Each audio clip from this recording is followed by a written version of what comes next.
సొంతిల్లు చాలా మందికి ఓ జీవిత లక్ష్యం. అందుకోసం చాలా కష్టపడి ప్రతి రూపాయి కూడబెడతారు. ఇది కూడా సరిపోక కొంతమంది బ్యాంకు నుంచి రుణం తీసుకుంటారు. మొత్తానికి భవన నిర్మాణ సంస్థలకు కొంత మొత్తం చెల్లించి ఇంటిని లేదా ఫ్లాట్ను బుక్ చేసుకుంటారు. కానీ కొందరు వారి చేతుల్లోనే మోసపోతూ ఉంటారు. ఇలాంటి మోసాల నుంచి రక్షించడానికే ప్రభుత్వం రిరా ట్రిబ్యునల్ను ఏర్పాటు చేసింది. ఇంతకీ ఈ ట్రిబ్యునల్ రియల్ ఎస్టేట్లో కొనుగోలుదారులకు ఎలా రక్షణ కల్పిస్తుందో తెలుసుకుందాం. రియల్ రంగంలో మోసాలపై జాగ్రత్త. రెరాలో నమోదు కాని స్థిరాస్తుల్ని కొనవద్దు.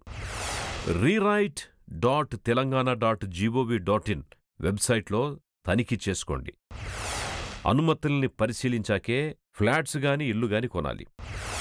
రెరా అప్పిలేట్ ట్రిబ్యునల్ ఏర్పాటు.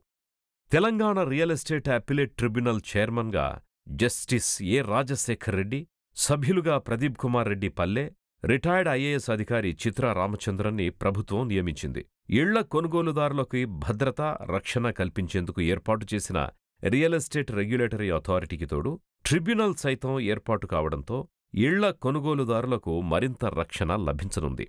ఏదైనా రియాల్టీ సంస్థ నుంచి ఇబ్బందులు, మోసాలు ఎదురైన సమయంలో రెరా నుంచి న్యాయం జరగనప్పుడు అప్పిలేట్ ట్రిబ్యునల్ని ఆశ్రయించి న్యాయం పొందొచ్చు. కోర్టులతో పోలిస్తే ట్రిబ్యునల్ ద్వారా త్వరితగతిన న్యాయం జరుగుతుంది. ఇప్పటికే ప్లాట్లు, ఇళ్ల కొనుగోలుదారులకి భరోసా కల్పించడం, వారి పెట్టుబడికి రక్షణ కల్పించడం, సకాలంలో నిర్మాణరంగ సంస్థలు ఇంటిని అప్పగించేందుకు అవసరమైన చర్యలు తీసుకోవడంలో రెరా కీలక పాత్ర పోషిస్తోంది.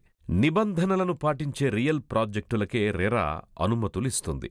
నిబంధనలు ఉల్లంఘించినట్టు తేలితే ఆయా రియాల్టీ, నిర్మాణరంగ సంస్థలపై కేసులు నమోదు చేయడంతో పాటు భారీ జరిమానాలు విధిస్తోంది. రెరాలో నమోదు చేసుకోకుండా స్థిరాస్తి అమ్మకాలు జరిపితే సదరు సంస్థపై అథారిటీ చట్టపరమైన చర్యలు తీసుకుంటుంది. అంతేకాకుండా ఇల్లు లేదా ఇంటి స్థలం కొనుగోలు చేసినప్పుడు సదరు నిర్మాత సంస్థ లిఖితపూర్వకంగా ఇచ్చిన వాగ్దానాలలో ఏ ఒక్కటి నెరవేర్చకపోయినా, గడువు సమయంలో ఇంటిని అప్పగించకపోయినా రెరా ఆ బిల్డర్కి జరిమానా విధించడంతో పాటు చట్టపరమైన చర్యలు తీసుకుంటుంది.